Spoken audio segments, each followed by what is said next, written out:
We're here to visit one of the most glorious football clubs ever, AFC Ajax.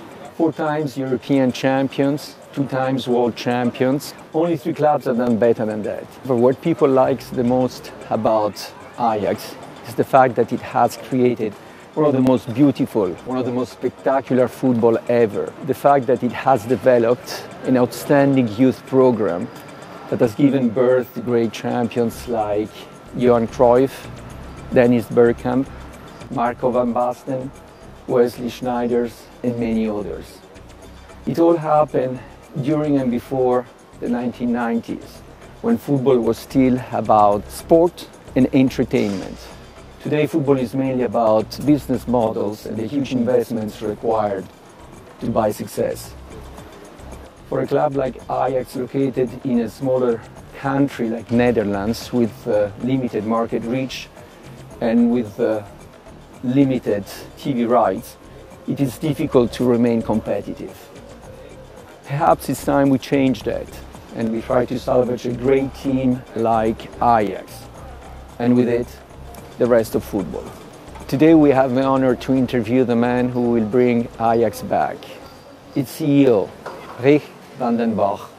We all miss Ajax great football. What can we do to bring it back? If you see the times of Ajax, which for the last was somewhere in the mid-90s, where we really were successful, of course, in 95, 96, compared to now, you see that the financial situation of the whole football area has changed completely.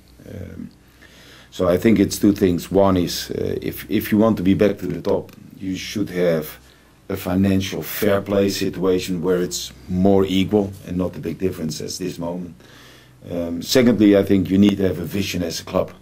And I think especially the second thing you can influence, and that's what we try to do with Ajax, is really create a business model where we were successful in let's say, in the past with the education of youth, and bring that back and make sure that the youth education we have is again the very best of the whole world. What are the main reasons that you think that Ajax has lost contact with the great European teams like Real Madrid, Milan? I think the difference is the money. I mean, if you look to an Italian team, which a funder of a team spent about $1 billion in the last 6-7 years, and of course they won a triple last year. So yes, it's. I wonder who that person is.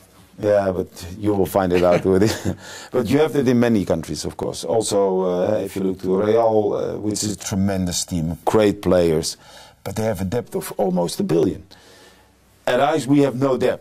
Yes, we are in a difficult financial situation, but we have no debt. Even though also we have to rebalance our policies, because what you saw is that also we had a Champions League budget and we were only playing in UEFA League, so that means that you always every year have a loss unless you sell players. And I think that we need to find a reality in that, and of course if you look to money also. You've now been here for 1.5 years. You had great results, like you reached the Champions League. Your best players stayed, like Luis Suarez. So what still needs to be done, and what are your objectives?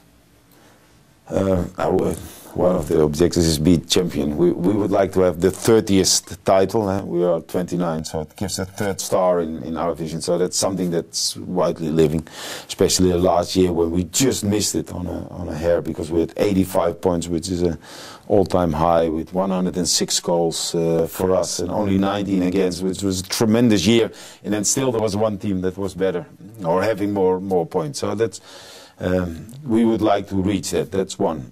Secondly, we would have a financial stable situation. We come from a point where we had a certain level of minus where we lived up to, but then we could compensate with selling players, which happened, of course, in the last 10 years. I mean, we sold a lot of players for hundreds of millions, and that compensated the losses we made. So then you can, but we know that the financial situation will change a bit. So transfers of 95 million or 65 million, I don't expect them to happen anymore. So it means also that we had to change our policy. And so we are lucky and glad that all the players stayed. So, and you see it immediately in the results, because then the team is quicker in a sort of balance than in the last year, because you always had to change a lot of players, and so that's one. And secondly, it's the youth academy, of course. We are strong believers that by investing in youth, investing in the trainers, investing in the premises, making sure the ideology we have, so the vision we have is shared and everybody understands, is working with it and is educated in it, that will bring even more results than we had in the past. The one I think that Cruyff had, the 6+5, so every team would be obliged to have 6 players coming from the youth program. I suppose from a team like Ajax, that would be great. Yeah, it would help us tremendously, because we are used to that. I mean, especially now we have 8 youth players in our first team, and out of the 25 players we have in the A selection, it's 17. So that's about 60–70% of all those players are out of our own youth academy.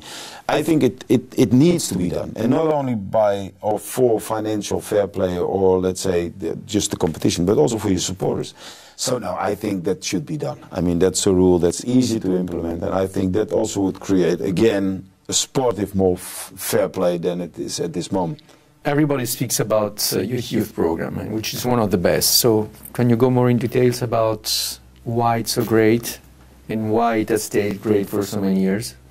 The 10% that are the top players, like Van der Vaart, Sneijder, we can name a lot of those guys, they're in the top 10%. That's a bit of luck. I mean, you can't create them, they're born. They are the best, they are the guys that you need to be lucky to bring them in very young. Like we have now a guy like Christian Eriksen. I mean, we know that this guy is going to be one of the best players in Europe. The other 80–90% is good scouting, especially around the areas here. So we have 70 scouts running around, making all the notes, bringing into the system, so we can really follow these guys and understand to bring the best in. Secondly, of course, having the best trainers. I mean, we have a lot of trainers that have had a career as a football player. I think the third thing what we do now is train the trainer, that he understands not only the technical and tactical capacity, but also the wider scope you need now to create this football play. Because you win games mentally. You don't win the game with only your legs and good football play. These guys now have 10,000 things to do. It's the computer, it's the film, it's the video, it's the gaming. What we now are doing here at the Youth Academy is bringing all the technology, what they used to work with, into the Youth Academy. It means that we have video systems, we have tracking systems, we can, the physiological systems that we can share the information. What are you doing? How are you improving? What went wrong? And you show it to these guys. Since you're speaking about technology, and there is more technology in coaching, do you think there should be more technology also in a game itself, or to avoid goals? That's a dangerous question. There is so much money involved now that I think that it's a necessity to have these things on the goal line, and even the audience would like it, and there can be just the same talks afterwards about all the decisions.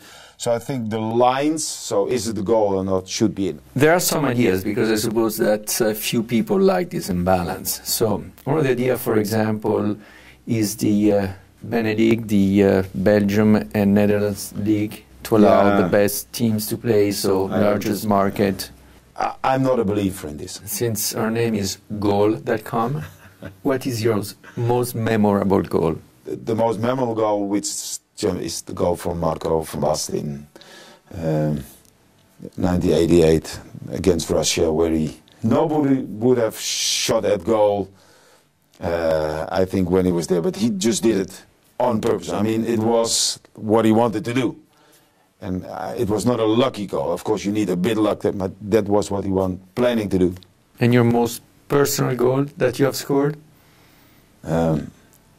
Yeah, I'm not that old that you start to forget some things, but I hope I'm still going to score them. Okay. Well, thank you very much. You're very welcome. Thank you. Thank you.